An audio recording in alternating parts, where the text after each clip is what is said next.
Red Dwarf is the name of an amazing sci-fi comedy out of Britain from the 90s, but it is also the name of a cryptid. The Nain Rouge, French for Red Dwarf, or the Demon of the Strait, is a small imp-like cryptid said to run around the streets of the Motor City, Detroit. A creature that may have shaped the history of the area and drove the founder of the city to flee to France. Let's take a look.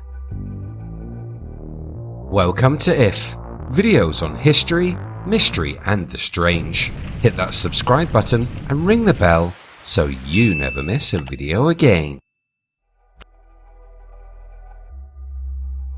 The legend of the Nain Rouge begins in 1701 when a man known as Antoine de la Mothe Cadillac founded Detroit. The story tells of how Cadillac was attacked by a small demon-like being, a creature that would become feared. The residents saying this Red Dwarf cursed Cadillac and the city. Later, the little red fellow would become celebrated with a parade taking place in its honor. Let's go back to the start of the legend. The Nain, French for dwarf, has been popping up in Detroit since at least the 1700s. One of the first written retellings comes from an 1884 volume, Legends of Le Detroit, penned by local author and historian Marie Caroline Watson Hamlin. Marie herself descended from some of the city's first French immigrants. She writes that all the trouble first started at a party in Quebec on a March evening in 1701. At the Palace of St. Louis, she says the French explorer Antoine Lemay de la Mothe Cadillac, the man who would soon leave France and claim Detroit for the French, was with other officials grouped together around a table, resplendent with costly silver and sparkling glass, getting drunk on expensive wine from the palace's noted cellars. The small soiree was interrupted by a fortune teller, an old woman with a scrawny black cat on her shoulder. She said her name was Marie Manique Le Sorcerie, and she came carrying a warning. She explained that things would work out well for Cadillac if, and only if, he appeased Nain Rouge, or Red Dwarf that lived in Detroit. The Detroit Historical Society says that over the next few years, life was kind to Cadillac. He and his wife had a daughter, and several Native American tribes traded with the French newcomers, helping to establish French communities in the area around the fort. The success saw Cadillac grow a little big for his britches, demanding that the settlers treat him as a landlord and ordering them to pay rent and give up some of their crops. This was until one evening in 1707, when he and his wife overheard an unsettling whisper of gossip. Someone had spotted the Nain Rouge. Cadillac's wife felt chills, grabbing her husband's hand. "Beware of the Nain Rouge was what the prophetess told you," she said.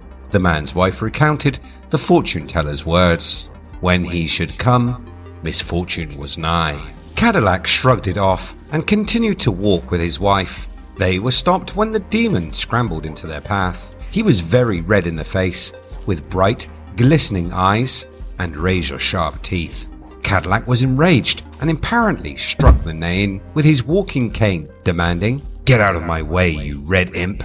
The creature obeyed, disappearing from sight as a fiendish mocking laugh pierced the still night air. After this interaction, Cadillac's life and luck changed for the worse. The fortune teller's predictions came to pass. His children did not inherit any of his properties as he had wished. This said to be because of the disrespect he had shown to the Nain Rouge, the little red imp truly being a harbinger of gloom and doom for Cadillac at least. This story has persisted in local Detroit culture since the 1700s, with claims that the Nain appears before disaster strikes, this in a similar fashion to the legend that is Mothman.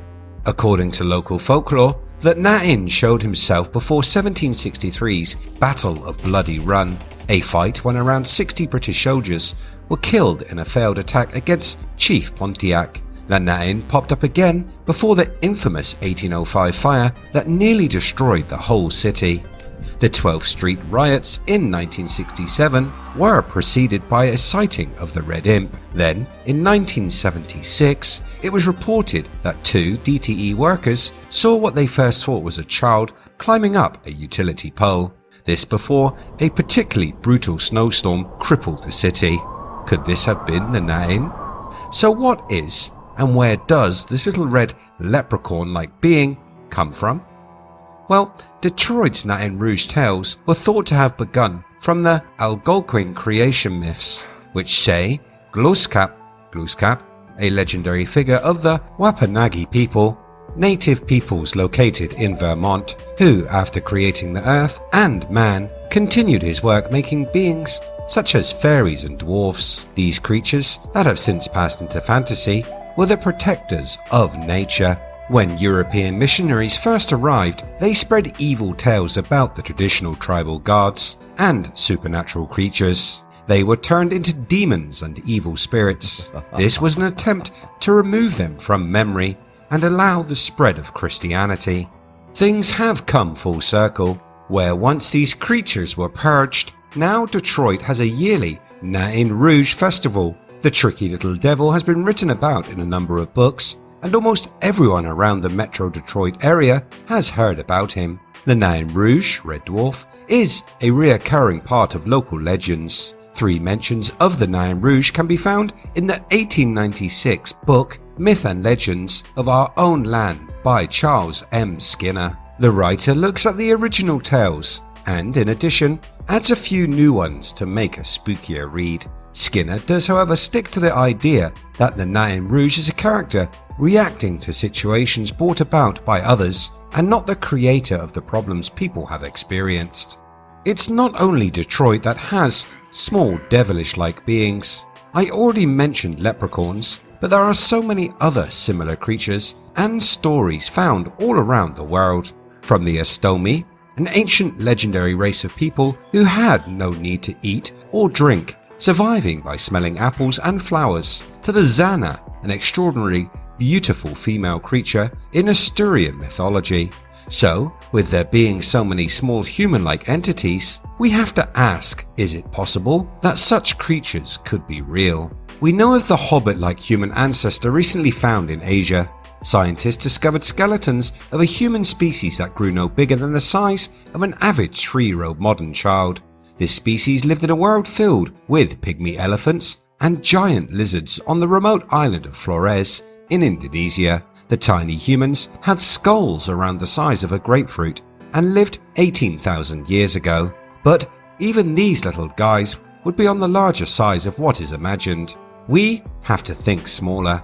Mammals range in size from the tiny, for example, Etruscan shrew, which weighs in at 1.8 grams, to the huge African elephant that can weigh 6 tons. And if we look to the oceans, we find the biggest living creature on the planet, the blue whale. If we shift our view to human biology, it would seem like there shouldn't be an issue, and indeed with the recent fossil findings, we can see that smaller humans were successful for a time. We also have to ask that if being smaller would result in less intelligence, this down to the smaller brain size. We first would have to decide on how to measure and clarify intelligence. Something that may offer us a clue is the brain-body mass ratio. Humanity comes in near the upper end of this scale, and you can see a definite increase of intelligence as brain mass increases. We do need to keep in mind that there are animals with brains 5 to 6 times heavier than humans, which do not seem to have high levels of intelligence. This anomaly also occurs at the opposite end of the scale. The Portia spider has a body 5 millimeters long and yet exhibits the ability to hunt in a way that seems to show a degree of intelligence. This arachnid has the ability to plant roots to its prey using cognitive reasoning, imagining parts of the root that it cannot directly see. So it would seem that the body form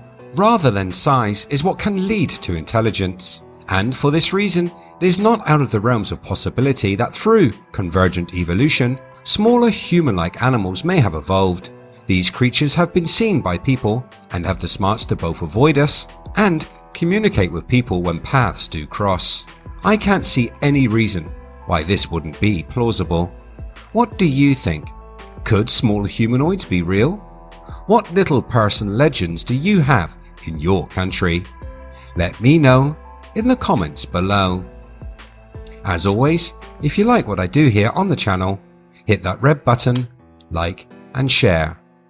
Stay safe, remember to wash your hands, and I will see you next time.